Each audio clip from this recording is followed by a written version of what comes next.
Jonas capítulo 3, a gente vai ler o capítulo 3 inteiro, é um capítulo bastante pequeno. Eu espero que todos tenham achado. A gente vai ter esse momento de leitura da palavra. Espero que Deus mais uma vez fale ao nosso coração. Espero que você possa se sentir tocado pela palavra de Deus nesta manhã. Espero que esse momento de distanciamento social não seja sinônimo de distanciamento da fé, da comunhão, da relação com Deus, da fé cristã. Então, eu quero que você possa ir para esse texto de Jonas capítulo 3. Diz assim, no versículo 1, a gente vai acompanhar. A palavra do Senhor veio a Jonas pela segunda vez com esta ordem. Desculpe.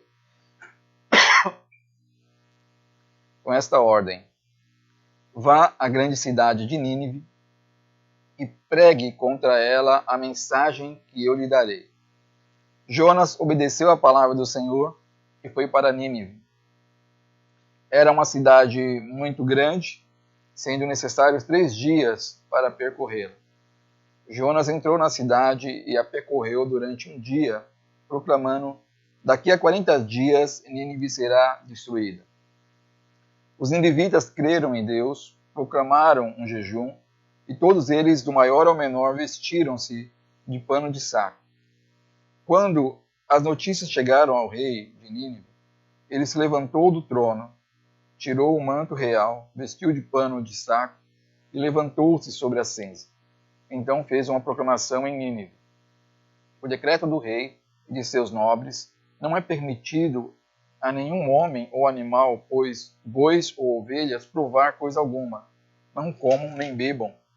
Cubram-se de pano de saco, homens e animais, e todos clamem a Deus com todas as suas forças. Deixem os maus caminhos e a violência. Talvez Deus se arrependa e abandone a sua ira e não sejamos destruídos. Tendo em vista o que eles fizeram e como abandonaram os seus maus caminhos, Deus se arrependeu e não os destruiu como tinha ameaçado. Amém? Nós vamos ficar até aqui com esse texto e nós vamos discutir algumas coisas nesta manhã. Feche seus olhos por um instante. Pai querido, nós te damos graça mais uma vez e pedimos ao Senhor que o Senhor possa, como já falamos aqui, que o Senhor possa de fato tratar os nossos corações. Peço ao Senhor que o Senhor possa nos esclarecer a Tua palavra e que a reflexão que faremos aqui, Senhor, possa ser algo que não fique somente nesse culto, não fique somente nesse encontro, mas possa ser algo que a gente continue permitindo com que a Tua palavra continue frutificando conforme o Teu querer. E aquilo que ouçamos aqui, Senhor, possa ser algo que a gente nos coloque a refletir nos próximos dias e a partir disso a gente possa ter a nossa vida mudada, transformada. Eu peço ao Senhor a Tua bênção em nome do Senhor Jesus. Amém. Amém. Amém. Nós estamos numa semana, né, e num dia onde a comunidade cristã está num período de jejum e oração. Eu já queria ter trazido essa ministração, essa palavra aos irmãos nesses dias que se passaram. Entretanto, a gente terminou trazendo de Deus algumas outras reflexões, mas nesse momento que a gente vive é extremamente importante que a gente possa dialogar sobre aquilo que estamos fazendo hoje, enquanto comunidade cristã. Hoje as pessoas resolveram fazer um período de oração, um período de jejum, se unir em jejum e oração. Eu queria discutir um pouquinho a respeito daquilo que faremos hoje, porque é importante que, em primeiro momento, possamos entender que aquilo que fazemos aqui quanto igreja não é apoio a nenhum tipo de governo, entenda bem isso. Sei que alguns podem aproveitar disso de forma mais maléfica, olhar para isso de forma maléfica, queremos atribuir a nós alguma situação vinculada a uma questão governamental e na verdade não é. Na verdade a gente está nos unindo de fato enquanto igreja, independente daquele que o chamou, a gente está reunindo enquanto igreja para fazer esse período de jejum e de oração. Né? Algumas pessoas, mas é porque o fulano de tal falou sobre isso, o governo tal falou sobre isso, não devemos fazer então porque o governo tal falou. Não, de forma alguma. Se você tem uma pessoa que você não é benquista, que você não tem uma relação de uma boa moralidade, se assim ou seja, para alguns que pensam assim, não estou falando que assim o é, mas se mesmo assim o fosse, você não vai deixar de cuidar de alguém porque alguma pessoa que você não tem apreço falou que você não deveria cuidar. Então, por exemplo, você não vai, se alguma pessoa que você não tem apreço disser que deve cuidar bem do seu filho, você não vai deixar de cuidar bem do seu filho porque aquela pessoa que você não julga ser uma pessoa de uma boa moral falou para você cuidar bem do filho. Você vai fazê-lo porque você sabe aquilo que de fato deve fazer. Do mesmo modo, a gente está aqui hoje, nesse período de jejum e de oração, porque a gente entende que isso é importante que a igreja possa se reunir em jejum e oração. E independente de quem convocou, a gente entende que isso é importante e nós, como igreja, queremos unir a esse propósito, tirando de fato qualquer tipo de diferença, seja qualquer tipo de diferença, seja ela de política, seja ela diferença ministerial, denominacional, qualquer diferença, a gente não quer olhar para isso, nós queremos efetivamente olhar para Cristo e nos unir em oração nesse momento, porque de fato temos necessidade de fazer. Então nós vamos orar um pouquinho e nós vamos, nesse texto aqui, nós vamos dialogar um pouquinho sobre isso. Nós vamos observar aqui aquilo que está nesse capítulo, nós vamos dialogar um pouquinho sobre o jejum enquanto marco do arrependimento. Alguns irmãos acham que esse momento de jejum é um momento somente de clamor, um momento somente que se para nesse dia para jejuar, ou que se faça um período de jejum, ou que se faça um período de oração por algum tempo, e alguns irmãos terminam focando, acreditando que esse momento aqui é um momento quando você pede para Deus algumas coisas, que tudo vai acontecer diferente a partir desse momento que estamos vivendo, desse momento de jejum. Como se fosse um ato ali específico que termina ali naquele dia. Então, vamos jejuar hoje, todo mundo ora, jejua, vamos ter um tempo de consagração e tudo vai mudar a partir disso. Tudo vai mudar a partir daquilo que estamos fazendo hoje aqui. É importante a gente entender um pouquinho do que a Bíblia fala sobre isso, e eu queria dialogar um pouquinho, olhando para esse texto, queria dialogar um pouquinho sobre essa ideia de jejum. O jejum, na verdade, no contexto pelo qual fazemos, evidentemente, há outros modos, outros tipos de jejum, outros propósitos de jejum, mas o jejum, de acordo com o que nós estamos fazendo nesse instante, de acordo com a nossa intenção nesse instante, o jejum que estamos fazendo, ele tem uma intenção diferente do que ser somente um momento que estamos fazendo nesse dia, como fosse algo estanque para esse momento. O jejum que estamos fazendo, o que nós precisamos reconhecer, é um jejum que a gente pensa que ele se torna um marco para que dali para frente algo mude. É como você recebesse, é como você fizesse algo para que dali, para aquele instante, algo tivesse sendo mudado. É interessante pensar de que Jesus, quando ele foi iniciar o seu ministério, embora depois algumas pessoas questionaram se os discípulos tinham jejuado ou não, se Jesus jejuava ou não, mas é fato de que Jesus, uma das ações que Jesus teve naquele momento, antes de iniciar o seu ministério de forma mais intensa, é ir passar um tempo de consagração, de jejum. Né?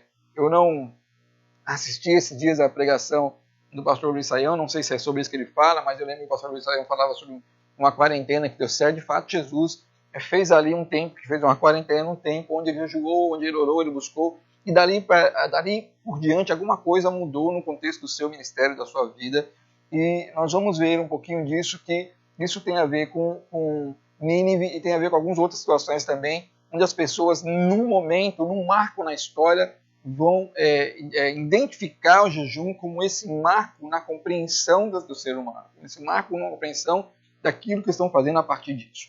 Pois bem, o que a gente vai observar então?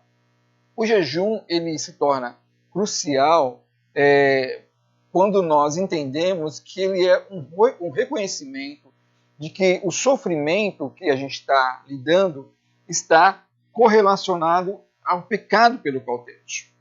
Interessante quando você observa a ideia de Jonas, e você observa aqui, Jonas vai até Nínive pregar contra Nínive. E chegando lá em Nínive, a gente sabe muito bem da história de Jonas, que Jonas não estava nada afim de pregar em Nínive. Jonas não queria estar naquele lugar, mas Jonas então se vê obrigado a estar ali. Deus leva Jonas até ali. E Deus, depois de uma certa dificuldade que Jonas tem, Deus, nesse capítulo aqui do capítulo 3, Deus chama novamente Jonas a essa conversa e diz a ele que era importante de que ele tivesse indo a pregar para Nínive. E Jonas, nesse segundo momento, Jonas resolve pregar para Nínive. Quando Jonas começa a falar para Nínive aquilo que estava por ocorrer, quando Jonas começa a dizer para Nínive, olha, vai haver uma grande destruição sobre Nínive, Deus está colocando a sua mão aqui em Nínive e vai haver uma grande destruição. Quando Jonas começa a dizer sobre isso, Jonas, as pessoas então ficam apavoradas, ficam atordoadas com aquilo que está ocorrendo naquele momento ali. E aí, o Jonas acontece uma coisa que as pessoas vão fazendo, que as pessoas, além de ficarem preocupadas, atordoadas com o que estava acontecendo ali, as pessoas resolvem, parar para orar, parar para buscar a Deus, parar para jejuar, se vestem de sacos, de panos, se colocam ali como se fosse numa condição de luto, numa condição de desespero, e eles começam a se colocar numa condição de jejum e de oração, pedindo para que Deus pudesse nos ajudar em relação àquela sentença que estava sobre Nínive. Evidentemente que aquela sentença, as pessoas têm esse tipo de reação, porque em primeiro momento eles percebem que o sofrimento que estava acontecendo, que estava por vir naqueles dias, aquilo que estava colocado ali, que haveria sobre eles uma dificuldade ali, um pesar, que haveria sobre eles um lamento, estava relacionado com o modo como eles estavam vivendo. Ou seja, eles estavam percebendo de que aquilo que estava por vir era resultado do modo como eles viviam, é resultado da vida distante que eles viviam em relação à vida de pecado pelo qual viviam. E aí, eles então param para jejuar, porque o jejum, nesse contexto que ele está dizendo aqui, é justamente esse reconhecimento de aquilo que está vindo sobre mim, eu causei aquilo. Você pode dizer, mas eu não tenho nada a ver com isso, pastor, o que está acontecendo. Não tem nada a ver com isso. A explicação que as pessoas estão provocando para si é olhar para além daquele fato específico. Perceba que você pode fazer uma leitura do fato específico e você pode dizer, como algumas histórias são levantadas, talvez essa pessoa que, nesse momento que estamos vivendo aqui, teve o contágio do Covid-19 porque ele terminou se alimentando da carne de um animal, do morcego que tinha esse vírus, e a partir disso ele terminou também virando um transmissor, e a partir disso a doença começou e chegou até o que estamos acontecendo hoje e parar praticamente o mundo inteiro. Você pode pensar, mas a explicação se dá por esse fato. A explicação se dá porque já foi feito pesquisa sobre, já foi feito todo o levantamento sobre isso, e a explicação se dá por esse fato.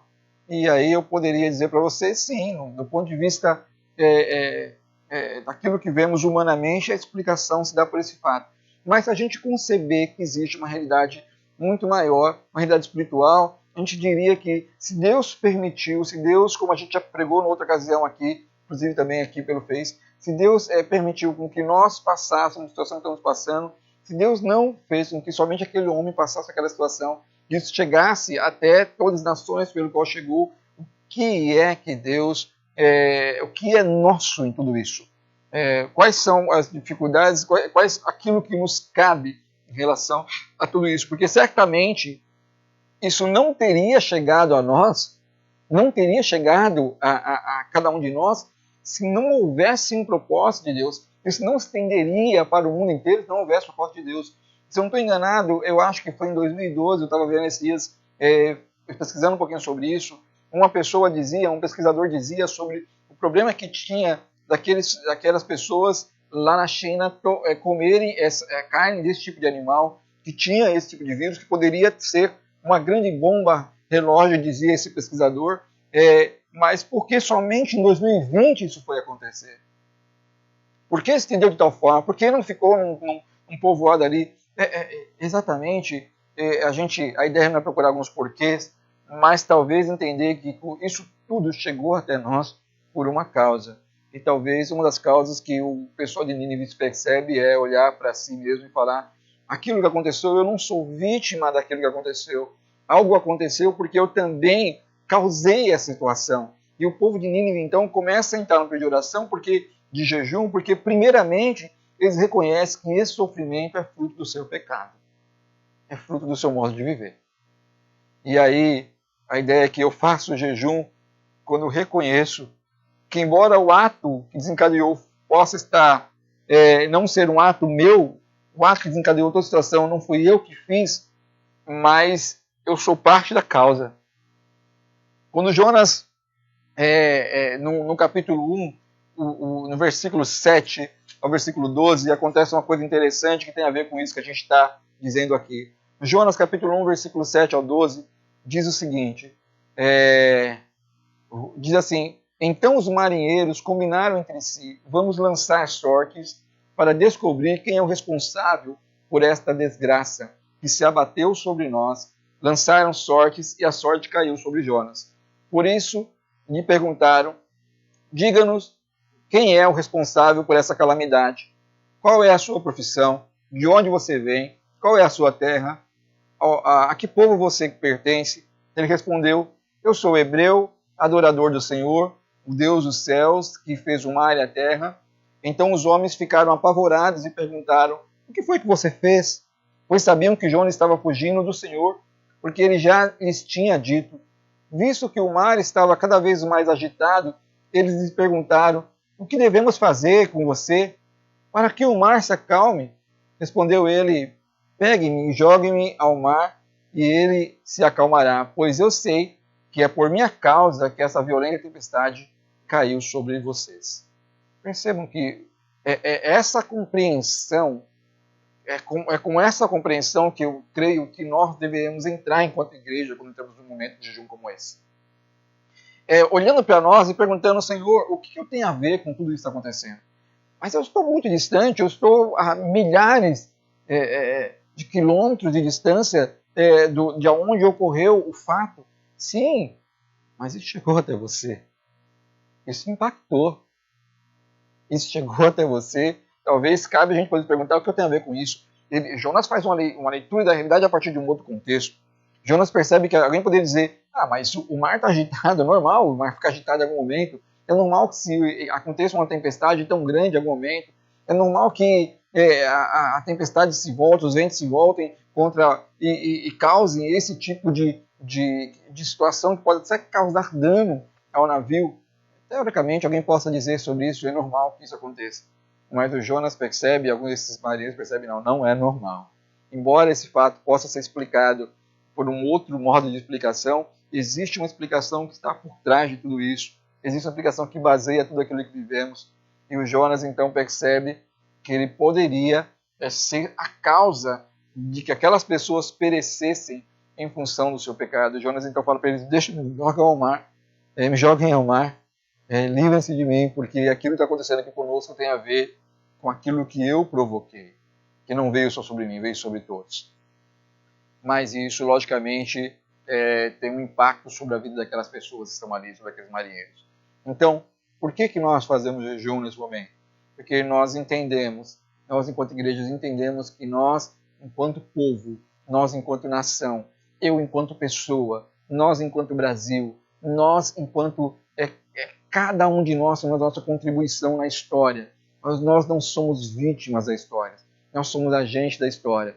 Embora nenhum de nós tenhamos comido aquilo que aconteceu lá, muito do que estamos vivendo hoje é muito maior, a causa é muito maior. E talvez uma das coisas que fazemos nesse jejum é proclamar a Deus nos perdoa, porque somos causa daquilo que tem sobrevindo sobre nós, que tem sobrevindo a nós, que tem acontecido conosco. O segundo ponto que eu queria destacar é que eu jejuo, quando eu não estou demonstrando a minha força, mas sim ressaltando a minha fraqueza. As pessoas que estão hoje jejuando, eu acho que as pessoas têm um funcionamento muito prepotente. Né? Alguns irmãos vão entrar no jejum com uma posição prepotente. Ou seja, eu vou jejuar, e vamos afirmar aqui que a gente vai jejuar, e Deus virá ao nosso socorro. Eu vou jejuar e orar, e Deus vai tirar esse sofrimento. Né? Eu vou jejuar e tudo vai mudar a partir disso. Como se fosse que o meu jejum provocasse de que Deus estabelecesse uma ação imediata de mudança em tudo isso. Evidentemente, quando a gente pensa na misericórdia de Deus, a gente olha para a história e observa a misericórdia de Deus, a gente fala, maravilha, maravilha. De fato, quando a gente realmente se prostra de Deus, quando a gente ora, quando a gente busca Deus, evidentemente é isso que possa ocorrer. É esse o resultado que possa vir sobre nós. Ou seja, Deus estabelecer a sua misericórdia sobre nós e ficarmos livres dessa situação. De outro modo, a gente observa de que quando o pessoal de Nínive estabelece o jejum, eles estabelecem a partir de um contexto de humilhação. Não é eu jejuar porque eu sou poderoso, porque Deus virá sobre mim, eu tenho todo o poder, e vai mudar toda a história, vai mudar tudo porque o meu jejum, a minha oração é forte. Não, não é por isso. Não é por isso. O jejum, aliás, no texto de Nínive, a ideia não é essa. A ideia é que o jejum é um ato de humilhação, é um ato de desespero, é um ato de rendimento.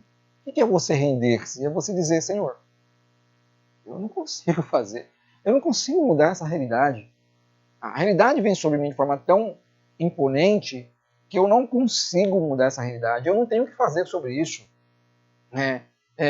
Então, o jejum é dizer que as coisas não estão sob o meu controle, até gostaria que tivesse, mas as coisas não estão sob o meu controle, as coisas estão sob o controle de Deus. Muda tudo. Muda tudo. Porque quando eu estou jejuando, eu estou com essa postura. Eu estou com a postura falando para Deus, Senhor, eu perdi a direção, eu não sei o que fazer. Eu perdi. Eu estou rendido. O que o pessoal de Nínive estava fazendo aqui, está dizendo, nós estamos rendidos. Estamos aqui vestidos da forma como estamos vestidos. Estamos aqui vestidos com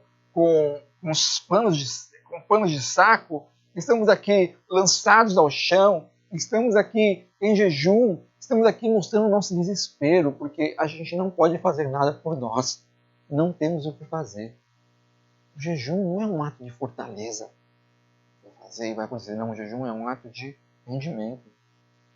Aquele que jejua a partir do contexto de que, sou poderoso, não sei o que vai acontecer, quero dizer para você que o seu modo de estabelecer-se em relação ao jejum está extremamente inadequado. Mas aquele que jejua, percebendo, Senhor, eu preciso que o Senhor me ajude, porque eu não sei mais o que fazer. Esse jejua entendendo exatamente aquilo que é o cerne, o princípio da ideia do jejum. É quando você chega num diagnóstico, num hospital, e de repente você tem um diagnóstico, e aí o médico fala às vezes para você, tudo que eu poderia fazer eu já fiz. Tudo que eu poderia fazer eu já fiz, não tem mais o que fazer. Só um milagre agora. Só um milagre. É esse sentimento que está posto através do jejum. É esse sentimento que está posto quando a gente pensa nesse ato que estamos fazendo hoje aqui. Não é o ato que nos faz sermos imponentes, dizendo agora a gente vai orar e tudo vai mudar. Não. Agora a gente vai orar e se Deus quiser, se Deus se levantar em sua misericórdia, se Deus assim o fizer, estaremos livres daquela situação. Mas é um ato de desespero, de humilhação. É um ato de rendimento. Aquilo que está posto aqui, quando o rei deles, o líder deles falam para essas pessoas que está posto no versículo 8 e no versículo 9. No versículo 8, o rei deles, ele pede para as pessoas, o líder de Nínive, pede para as pessoas, ele decreta, na verdade, um mandamento ali naquele lugar. Evidentemente, não é pelo decreto dele, porque decreto não gera arrependimento, tá? Então, o fato de vir algum grande líder e falar, não, vamos fazer agora, não sei o que e tal, vamos decretar que... Não, decreto não gera arrependimento. Você não consegue colocar leis que tornem o Brasil mais cristãos. O que gera o arrependimento, o cristianismo, só é cristianismo enquanto arrependimento, enquanto mudança. Então não existe lei que você consiga fazer isso. De todo modo, o rei disse assim para aquelas pessoas, cubram-se de pano de saco, homens e animais, e todos clamem a Deus com todas as suas forças. Deixem os maus caminhos e a violência. Talvez, aí que está o negócio, talvez Deus se arrependa e abandone a sua ira e não sejamos destruídos. Talvez. Talvez. É com esse coração que a gente chega de Deus. Não é com coração de imponência, dizendo porque somos filhos de Deus, Deus fará isso. Não é com coração, não é com uma postura imponente, dizemos agora vamos orar porque somos igreja cristã e tudo vai mudar. Sim, quando um povo de Deus se resolve orar, Deus geralmente entra com seu socorro. Mas e se Deus não entrar? E se Deus não fizer? Ah, mas se pastor Deus faz. É verdade, Deus faz. Por causa da sua misericórdia. Deus faz porque Ele sabe que nós temos dificuldade no nosso modo de relacionamento com Ele. Ele sabe que nós temos dificuldade, inclusive, para orar. Inclusive, para a gente buscar a sua presença, temos dificuldade. Mas é evidente que teve pessoas, como a gente já pregou na igreja, que oraram, que Deus libertou da fornalha, e teve pessoas que oraram e Deus os levou dentro da fornalha. Então, o jejum que fazemos aqui é justamente com esse coração que esses levitas expresso aqui na questão desse líder aqui, quando coloca os levitas. Talvez Deus se arrependa e abandone a sua ira e não sejamos destruídos. Talvez. Isso é um ato de Deus. Quando a gente observa em Neemias capítulo 9, no versículo 4, quero que você vá lá comigo em Neemias. Neemias 9, versículo 1 ao versículo 4, melhor dizendo. Vamos lá. É importante que você possa entender que, na verdade, o jejum era um marco nesses contextos. Foi um marco para Nínive e foi um marco aqui para Israel. Veja bem, tem em Neemias capítulo 9, no verso 1. No 24º dia do mês, os israelitas se reuniram, jejuaram, vestiram o pano de saco e puseram terra sobre a cabeça. Os que eram de ascendência israelita tinham se separado de todos os estrangeiros. Levantaram-se nos seus lugares, confessaram os seus pecados e a maldade dos seus antepassados, ficaram onde estavam e leram o livro da lei do Senhor, do seu Deus, durante 3 horas e passaram outras 3 horas confessando os seus pecados e adorando o Senhor, o seu Deus. Até aqui, falei o versículo 4, mas vamos ficar até o versículo 3. Olha aqui como que funciona a questão do jejum aqui nesse contexto. Eles jejuaram, se colocaram em Deus, reconhecendo. Por que esse pessoal aqui está reconhecendo? Eles estão reconhecendo que tudo aquilo que veio sobre eles, até então, nesse momento passaram pelo exílio, as guerras que tiveram, as dificuldades que tiveram, as perdas que tiveram, eles estão reconhecendo que eles são responsáveis por tudo aquilo que vieram sobre eles. Então, eles estão jejuando, não exigindo de Deus, não pedindo para Deus, Senhor, agora estamos jejuando e o Senhor tem que fazer tal coisa. Não, eles estão jejuando, falando para Deus, Senhor, nós pecamos. Os nossos antepassados pecaram, ou seja, nós aprendemos a viver de forma indevida, porque nós já também carregamos de lá. Vivemos tudo aquilo que vivemos porque foi uma somatória de erros, somatória de dificuldade. E que, de certo, Senhor, que o que mais explica a desgraça que veio sobre nós não é que a Síria se levantou, não é que a Babilônia se levantou, não é porque a economia mudou, não é porque... Não, o que mais explica o mal que sobreveio sobre nós é o pecado pelo qual tivemos. E, Senhor, o que nós estamos aqui é confessando. Esse pessoal ficou em torno de 3 horas aqui confessando. Isso porque eles já vinham num período de mudança, já vinham num período de transformação. Então, quando eu estou jejuando, eu estou falando para Deus da minha fraqueza. Eu estou falando para Deus, Senhor, eu estou aqui, lançado a teus pés. Sou responsável por tudo aquilo que veio sobre mim. Mas eu estou aqui confessando ao Senhor. Muda a minha vida, muda o meu ser, muda o meu jeito de pensar, muda o meu jeito de agir. Eu estou aqui confessando. É um ato de humilhação. Jejum é se humilhar. É reconhecer em primeiro momento, depois se humilhar. Mas passa por um processo de reconhecer de que eu sou difícil. Quando eu oro, a gente está num período de oração, nesse momento. Quando eu oro com o mesmo pensamento que o Jonas teve. Eu não sei se você ora assim, mas eu oro com o mesmo pensamento que o Jonas teve. Eu não estou orando para Deus, Senhor, perdoa o pessoal que está fazendo isso, perdoa o pessoal que está fazendo aquilo, perdoa, Senhor, porque tal pessoa falou aquilo, porque tal pessoa falou outra coisa, perdoa porque tal pessoa fez isso, perdoa porque as pessoas... Não estou orando simplesmente por isso. Estou orando primeiramente por mim. Senhor, me perdoa, muda, porque possa ser que tudo aquilo que tem vivido seja resultado do meu pecado. Possa ser de que quando eu olho para as pessoas morrendo hoje, pelo qual estão morrendo, evidentemente, é resultado de tudo aquilo que vivemos? Sim. Evidentemente que a morte só se explica ao pecado? Não. Muita pessoa vai morrer estando correto de Deus e independente se estamos corretos ou não, morreremos. Mas talvez tudo aquilo que está nos sendo abalado para a gente olhar para nós e repensarmos a nossa trajetória. Então, quando eu estou orando para Deus falando, Senhor, o Senhor me ajude, porque talvez muito que tenha acontecido, eu sou corresponsável, considerado que eu também peco. Eu sou corresponsável por tudo que eu estou vivendo. E nesse sentido eu peço para Deus, Senhor, me perdoa. E aí eu estendo, Senhor, perdoa a minha igreja, Senhor, perdoa a minha nação, Senhor, perdoa esse mundo, as coisas que estão acontecendo.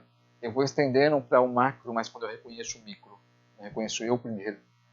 Eu reconheço o meu pecado, vai fazer diferença em tudo isso. E o pecado, todo mundo vai fazer a diferença na minha vida. Mas eu reconheço, nós estamos vivendo num mal sistêmico, onde aquilo que eu faço impacta o outro, e aquilo que o outro faz me impacta. Mas eu não sou vítima, eu sou corresponsável por tudo aquilo que tem acontecido. Então eu oro, eu jejuo, me humilhando diante de Deus, falando, Senhor, nos sara enquanto mundo, nos sara enquanto pessoa, mas eu primeiramente confesso o meu pecado. Quando eu jejuo, terceiro ponto que eu queria destacar, eu me reconheço como um merecedor do sofrimento que me sobreveio, como dizia agora há pouco. E, entretanto, busco a mudança. Não simplesmente me livrar do problema, mas eu busco me aproximar de Deus. Quero voltar a dizer sobre isso, para você entender. Então, eu reconheço que aquele mal que me sobreveio possa ter relação com o meu pecado. Tem relação com o meu pecado. Tem relação com o meu modo de viver. Todos nós estamos nessa mesma situação. Independente que somos cristãos ou não. Então, reconhecido isso, eu me coloco em arrependimento, mas não simplesmente para me livrar do sofrimento, mas para corrigir o meu modo de ser. A gente orando, Senhor, me livra desse negócio. Me livra desse sofrimento, me livra dessa dor. E logo depois que a dor passar, tá ótimo, foi alcançado o objetivo do meu jejum. Não faz sentido. Não, eu reconheço o meu sofrimento, que o sofrimento que eu venho sobre mim tem a ver com o meu modo de viver, com meus pecados, e também reconheço a minha necessidade de mudança. Então eu jejuo porque eu estou falando para Deus, eu estou fazendo um apontamento aqui de que se me der uma oportunidade, eu quero fazer diferente, eu quero mudar. Então, o Neemias, ele diz justamente isso, no texto que ele fala, né? Ele diz assim, confessaram os seus pecados e a maldade dos seus antepassados. Quando eles estão confessando, não é para dizer, Senhor, a gente erra mesmo. Não é para isso. É para dizer, Senhor, o resultado que estamos vivendo tem a ver com aquilo que erramos. E se o Senhor nos der a oportunidade, nós faremos diferente para que esse mal não nos sobrevenha novamente. Para que não passemos uma situação similar pela qual estamos passando nesse contexto. Então, o que o pessoal de Neemias está dizendo, o que o livro de Neemias está dizendo, é que esse pessoal está dizendo, Senhor, o meu ato de jejum aqui é um ato de arrependimento, é um ato de mudança. É um ato pelo qual eu estou dizendo para o Senhor que eu reconheço quem eu sou, mas eu não quero que o Senhor me livre somente dessa situação, eu quero que realmente mudar para que isso não aconteça novamente. É aquilo que diz no versículo 9 daqui de Jonas. Jonas, quando o rei está dizendo, ele diz uma coisa muito interessante. Jonas, o rei diz o seguinte, talvez no versículo 9, talvez Jonas 3, versículo 9, né? Então talvez Deus se arrependa e abandone a sua ira e não seja destruído. Desculpa, no versículo 8, melhor dizendo. Versículo 8, no finalzinho do versículo, ele diz assim, deixem os maus caminhos e a violência. E aí é uma coisa que para nós é interessante. O pessoal está dizendo, mas qual que é a ameaça? Que relação que isso tem com o nosso pecado?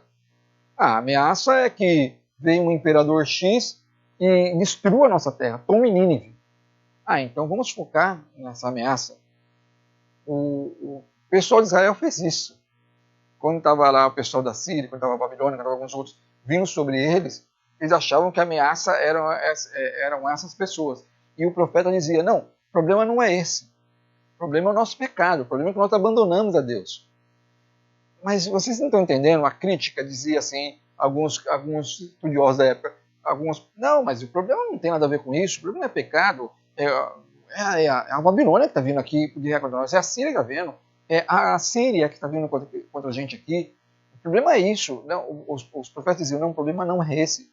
O problema é o pecado do povo que está traindo sobre si esses tipos de males. Porque tão logo cessa um, o outro sobrevém. Tão logo cessa um, o outro sobrevém. E aí, o pessoal aqui do Nínive rapidamente reconheceu isso. Interessante. E diferente de Israel, quando os profetas pregavam e as pessoas não reconheciam, aqui vai um profeta pregar para um pessoal que não sabiam de Deus e esse pessoal rapidamente pega uma ideia do que está acontecendo. E o rei fala o seguinte, olha, arrependam-se, né, vocês, e diz assim, abandonem, deixem os seus maus caminhos e a violência. Ou seja, a explicação dessas pessoas vindo sobre nós não é simples de uma questão econômica. A explicação do mal que nos sobrevém tem a ver com o nosso modo de ser, com a nossa maldade, com a nossa violência. Será que o sofrimento que estamos vivendo hoje não tem correlação com o nosso distanciamento com Deus? Essa pergunta que devemos fazer quando nós olhamos para isso. Essa pergunta que devemos fazer quando nós percebemos isso. Quando nós vemos o mundo que vivemos hoje, impressionante que estamos vivendo hoje. As pessoas estão, no contexto da sua casa, amedrontadas por aquilo que estão vivendo hoje, e aumenta-se a violência doméstica. Absurdo você pensar que aumenta a violência contra mulheres quando a gente está vivendo um momento que devemos ter mais solidariedade, mais tranquilidade. Certamente, estar dentro de casa não é algo tranquilo, não é algo fácil, mas essa violência que se aumenta, será que não tem a ver com o nosso pecado, com o nosso jeito de ser? Então, num mundo onde mulheres são violentadas nas ruas, onde mulheres são violentadas nas suas casas, num mundo onde negros, onde pobres são mortos nas periferias, onde o jovem negro é morto na periferia, num mundo onde a ostentação, a avareza de algumas pessoas ricas contrapõe de forma violenta a fome que alguns vivem, a falta de saúde, de saneamento que alguns vivem, num mundo onde essa situação de disparidade, onde a desigualdade social é extremamente violenta, não é estranho de que essa situação ocorra em um dos países mais poderosos do mundo. Não é estranho onde a segunda maior economia do mundo se vê abatida, onde isso começa a acontecer. Não é estranho onde a Europa, os países mais poderosos do mundo, estão sofrendo com essa situação. Não é estranho que vivemos hoje, onde nós observamos que os Estados Unidos hoje vai se concebendo como o país onde mais essa doença afetou. Não é estranho que talvez a gente esteja vivendo um momento onde se ataca justamente essa relação de poder pelo qual as pessoas estão vivendo. Talvez Deus esteja mostrando algumas coisas para além disso, porque o modo como estão vivendo hoje tem a ver com essa ideia de não se libertar da situação. Nós vivemos num mundo onde 1% dos mais ricos eles ficaram com 82% de toda a riqueza global. 1% detém a riqueza de 82%. Nós vivemos num mundo onde 42 bilionários têm a mesma quantidade de riqueza de que toda a população global. 42 pessoas têm toda a riqueza de toda a população global. Nós vivemos num país onde cinco pessoas bilionárias elas têm riqueza que corresponde à metade da população pobre do país. Vivemos numa situação de extrema desigualdade, de violência, e todos estão vivendo de maldade, de amoralidade, e todos estão vivendo. E será que isso que nos sobreveio não é para a gente poder pensar um pouquinho de que somos distantes de Deus? Mas ao invés disso, aumenta essa violência doméstica. Ao invés das pessoas se arrependerem sobre o que estão fazendo, aumenta-se. A obstinação do ser humano é tão grande que aumenta-se as situações de violência que ele tem, aumenta-se a sua maldade, mesmo passando por tudo aquilo que temos passado. Jejum só é jejum quando a gente quer abandonar esse tipo de prática. Quando a gente está falando para Deus, Senhor, me dá a oportunidade que eu quero fazer diferente. Me dá a oportunidade que eu quero corrigir o meu modo de ser, corrigir a minha prática. Jejum e arrependimento. Jejum tem a ver com arrependimento. O modo como está colocado é sobretudo um ato de arrependimento. E aí eu só mudo, eu só aponto que eu quero mudar, só aponto que eu estou jejuando, só falo isso para Deus quando efetivamente eu quero essa mudança. Eu só me posiciono dessa diferente quando efetivamente é isso que eu quero para mim. Mas se eu não quero para mim, não faz sentido aquilo que eu estou fazendo. Não faz sentido passar fome se eu efetivamente não quero mudança, se eu não quero transformação. Quarto ponto e último que eu queria destacar é aquilo que diz que é pensar de que o jejum só é verdadeiro quando vem acompanhado de mudanças. Um cantor esses dias, como eu falei para você, já estava com vontade de pregar sobre isso, e aí esses dias a Simone estava me dizendo, acho que foi ontem, a Simone estava dizendo, de um cantor que passou por algumas dificuldades porque ele falou justamente isso, aquilo que eu vou dizer aqui para vocês. Quando o rei diz àquelas pessoas, diz, deixem os maus caminhos. Então, só jejuar teria levado Nínive se fosse só o fato de passar fome, de vestir roupa de saco, se fosse um ato externo, fora, seria somente mais um ato que levaria Nínive à destruição. Não haveria esperança para Nínive. Mas é interessante que não é só um ato de jejum, né?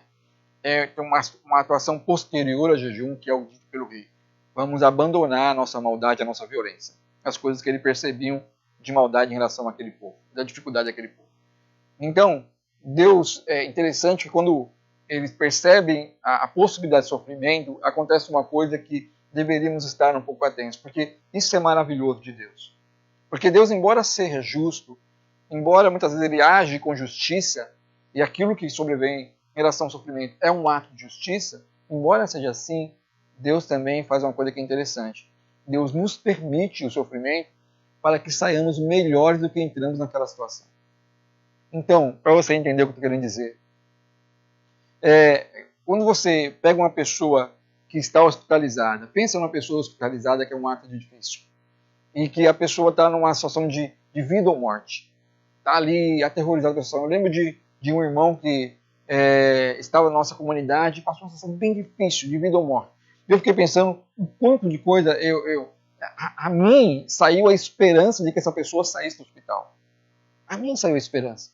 E eu fiquei pensando, quantas promessas essa pessoa fez para Deus? Quantas coisas ele prometeu para Deus? Senhor, se o Senhor me livrar daqui, vou fazer isso, vou fazer aquilo outro. Se o Senhor me tirar daqui, vou fazer aquilo mais aquilo outro. Então, quando eu estou nesse ato de arrependimento, de jejum, de busca, eu estou justamente na situação, estou falando para Deus, Senhor, se o Senhor me der uma oportunidade, eu vou sair daqui melhor do que eu entrei. Se esse momento que a gente está vivendo aqui de oração, se depois que passarmos isso, a igreja não continuar orando, se a igreja não continuar buscando a Deus, se não continuar lendo, se as famílias não continuar se respeitando, se abraçando, porque a gente está hoje com dificuldade de se abraçar, mas se não se reaproximarem, se não buscarem estar juntos, se não procurarem se respeitar, se orar, se não mudar o seu modo de ser em relação ao seu pecado, se não abandonar o seu pecado, se sairmos dessa situação, uma situação sem que ela nos mudou nada, para que nos serviu o sofrimento que nos sobreveio? Porque o que é interessante, quando Deus dá a oportunidade da mudança no jejum, é que depois daqueles dias, Nínive teria que ser melhor. Aquelas pessoas teriam que abandonar a violência. Aquelas pessoas teriam que abandonar suas maldades. Aquelas pessoas deveriam ser melhor diante do susto pelo qual estava passando, diante daquela situação que estava passando. Então, o que se espera numa situação posterior ao jejum é que a gente possa sair melhor nessa mesma condição, que a gente possa sair melhor a partir disso. Vá lá para Isaías, capítulo 58, a gente terminar aqui essa ministração, a gente ler junto Isaías, capítulo 58, a gente vai ler do verso 3 em diante. O sofrimento, quando Deus nos permite, volta a dizer, enquanto você vai abrindo, o sofrimento, quando Deus nos permite, é para que a gente possa viver melhor depois do sofrimento. Para que aquilo que nós vivemos possa trazer sobre nós uma lição, uma mudança, onde nós possamos abandonar nosso pecado, abandonar o nosso modo de viver, que a gente possa ir melhor do que entramos naquela condição. Quando uma pessoa vai para um hospital, a pessoa sai do hospital, a pessoa tem que sair mais humana, a pessoa tem que sair mais temente a Deus, a pessoa tem que sair mudando os hábitos que levou àquela condição. Perceba que se uma pessoa, por exemplo, vai fazer uma cirurgia bariátrica, mas se essa pessoa continua se alimentando de forma indevida, tão logo ela construirá o mesmo peso que estava antes. Então, quando nós passamos por determinadas situações, nós precisamos mudar o nosso jeito de ser. Que esse momento que vivamos aqui no nosso país, que essas 24 horas de oração que estamos colocando, que Deus nos ajude para que essa devocional que fazemos todos os dias, agora a partir das 24 horas, possamos permanecer com essa devocional. Que Deus nos ajude, que esse temor a Deus, possamos sair mais tementes, possamos sair mais humildes, possamos sair numa situação melhor em relação àquilo que entramos. Não possamos sair dessa crise da forma que entramos ou pior do que entramos. Né? Veja no Isaías 58, verso 3, diz assim: Por que jejuamos, dizem, e não os viste? Por que nos humilhamos e não nos reparaste? Contudo, no dia do seu jejum, vocês fazem o que é do agrado de vocês e exploram os seus empregados. Seu jejum termina em discussão e rixa, e em brigas de socos brutais. Vocês não podem jejuar como fazem hoje, e esperar que a sua voz seja ouvida no alto. Será esse o jejum que escolhi? Que apenas um dia o homem se humilhe, incline a cabeça como junco, e se deite sobre pano de saco e cinzas? É isso que vocês chamam jejum? Um dia aceitável ao Senhor? O jejum e desejo não é este. Soltar as correntes da injustiça. O jejum que desejo não é este.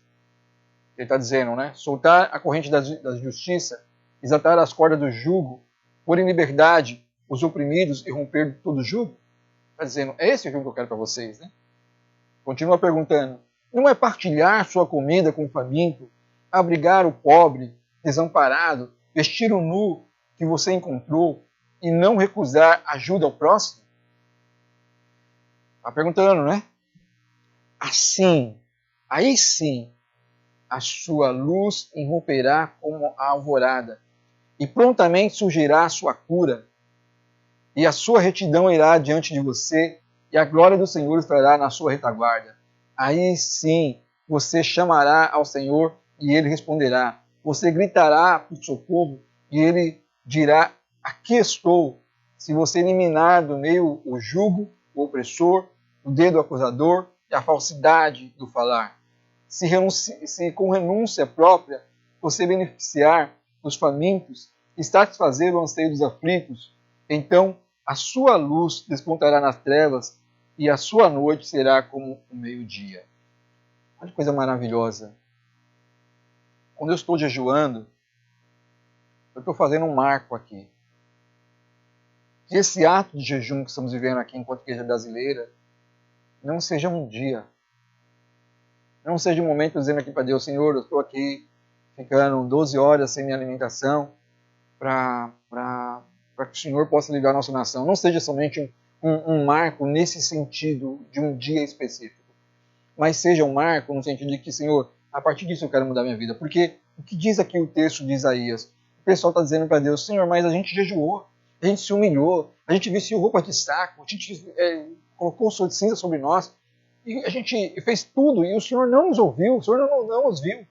Deus está falando para eles, vocês fazem isso, mas continuam se mantendo, vocês acabam de jejuar e saem na mão um com o outro, vocês acabam de jejuar e saem em socos um com o outro, vocês acabam de jejuar e quando começa a falar mal das pessoas, acaba de jejuar, mas até durante o jejum, vocês estão pensando mal, falando mal, denegrindo pessoas, vocês não tiram a opressão do pobre, vocês continuam oprimindo aquelas pessoas que são mais vulneráveis, vocês continuam violentando as pessoas, vocês continuam fazendo coisas absurdas, e depois vocês querem vir aqui achando que um dia mudará a sua história?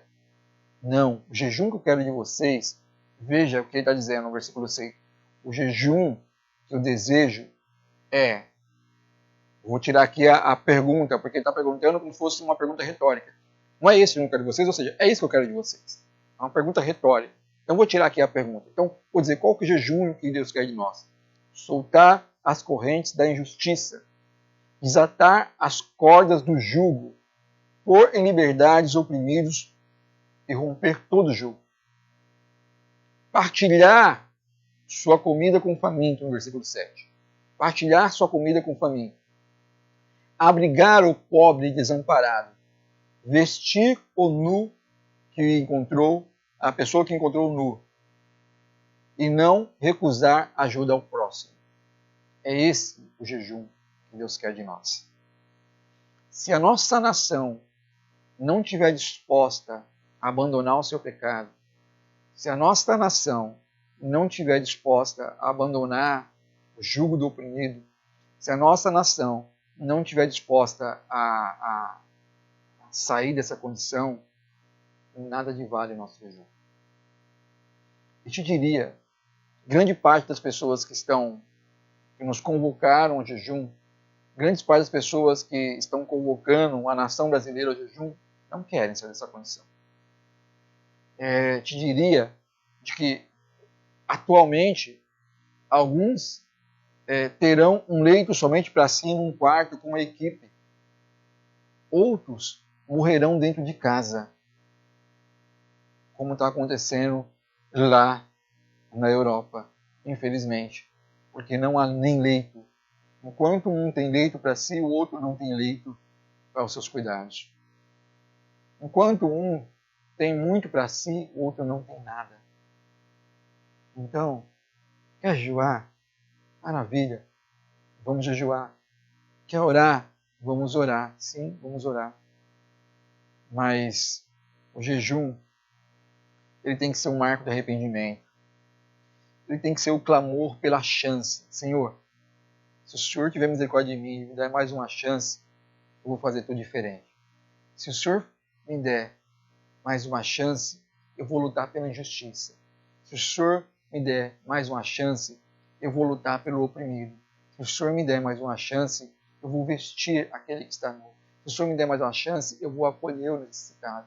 Se o Senhor me der mais uma chance, eu vou mudar, tirar a minha maldade, deixar a minha maldade de lado. Eu vou abandonar a violência. Se o Senhor me der mais uma chance, eu vou fazer algo diferente. É esse jejum que o Senhor quer que nós tenhamos. É esse o modo. Então, o jejum, de fato, ele se torna para nós um marco do arrependimento. O jejum se torna um momento onde nós falamos para Deus, Senhor, eu gostaria que o Senhor viesse ao meu socorro, porque daqui para frente eu quero fazer diferente. Daqui para frente eu quero mudar o meu país. Daqui para frente eu quero mudar a minha vida. E naquilo que me cabe, aquilo que está ao meu alcance, naquilo que está nas minhas mãos, eu vou fazer o melhor para ti. Que você possa, nesse dia, ter esse coração ao jejuar. Que você possa clamar a Deus, não para Deus livrar a nossa nação do coronavírus, mas para Deus nos livrar a nossa nação do verdadeiro mal que vem sobre nós. É da maldade que vem sobre nós, é da desigualdade que vem sobre nós, é da violência que nós estamos imersos. E não estou dizendo que isso é menor, que a dificuldade que estamos vivendo é menor, que a questão de saúde e coronavírus é menor. Não estou dizendo sobre isso. Eu estou dizendo que não adiantaria nada sairmos dessa crise se esses males não saírem também do nosso meio.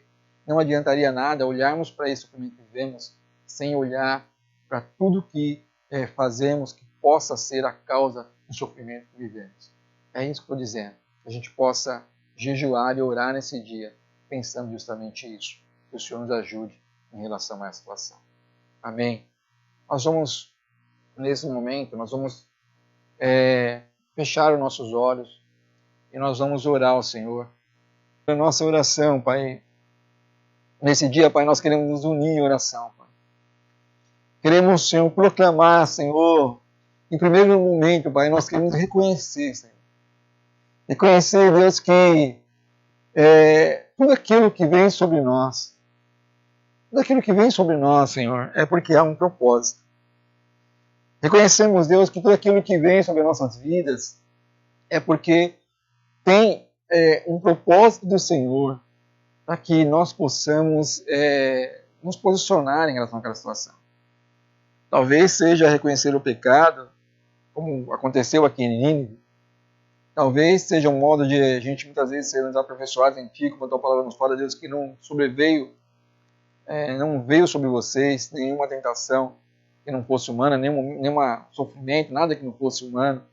Mas o Senhor geralmente o Senhor nos dá também, a única tentação, a solução, evidentemente que nós não falamos de tentação, mas de opressão, mas tudo aquilo que vem sobre nós, Senhor, muitas vezes é para nos lapidar. Aliás, nós vemos assim, que a igreja muitas vezes cresceu diante das dificuldades. Eu creio, Senhor, que nós hoje estamos crescendo diante das dificuldades. Essa é a minha esperança, Pai. Minha esperança é que a gente saia dessa crise melhor do que entramos. Certamente que sairemos com algumas perdas, certamente que sairemos... Hoje já temos perdas financeiras, já temos perdas relacionais, podemos estar distante. Talvez, Senhor, alguns de nós já temos ouvido falar de irmãos nossos que estão perdendo seus entes queridos. Alguns perderão o emprego, outras coisas. É evidente, Pai, que saindo da situação, já estamos saindo perdendo alguma coisa. Mas a perda não representa que nós sairemos piores da situação. A perda pode nos dizer que sairemos mais humanos. A perda pode dizer que sairemos mais tementes a Deus. A perda pode dizer que sairemos com maior conhecimento das necessidades de mudança que temos em relação aos nossos pecados, uma mudança posta em relação a essas coisas. Pai, que tudo aquilo que vivemos, Senhor, nós possamos experimentar essa mudança em Ti, Pai. Eu oro a Ti, Senhor, pedindo ao Senhor, sara a nossa nação, Pai. Sara assim do Covid, porque é uma doença, Pai, que vem sobre muitos da nossa nação, sobre grande parte da nossa nação, e que tem devastado, todas as nações têm passado. Sim, sara, Pai, sara dessa doença que vem sobre nós, nos livra de tão grande sofrimento. Mas eu te peço ainda mais, Senhor, nos livre, Senhor, dos nossos pecados, nos livre da nossa moralidade, nos livre, Senhor, do nosso modo de viver, da nossa violência, da nossa desigualdade social. Nos livre, Senhor, daquilo que estamos vivendo, Pai. Nos livre, Senhor, de tudo aquilo que estamos vivendo que produz todo esse mal sobre nós. Porque, Senhor, enquanto nós não mudarmos esse nosso modo de ser, certamente essas dificuldades continuarão vindo sobre nós. Hoje, talvez o Covid, amanhã alguma outra coisa, depois da manhã alguma outra coisa. Mas enquanto permanecemos com esse coração e não dando oportunidade de mudança, certamente as coisas virão sobre nós.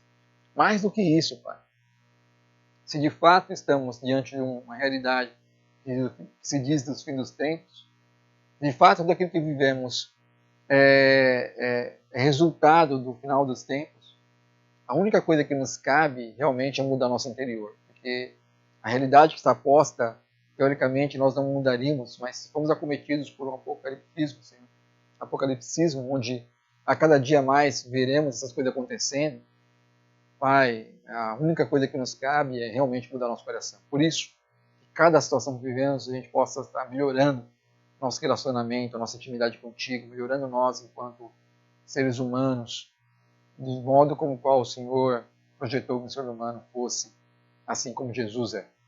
Perfeita humanidade possa em Jesus, que assim cada um de nós possamos, Deus, mudar nosso modo de ser a partir daquilo que vivemos aqui, Senhor. Nos abençoa enquanto igreja, Pai.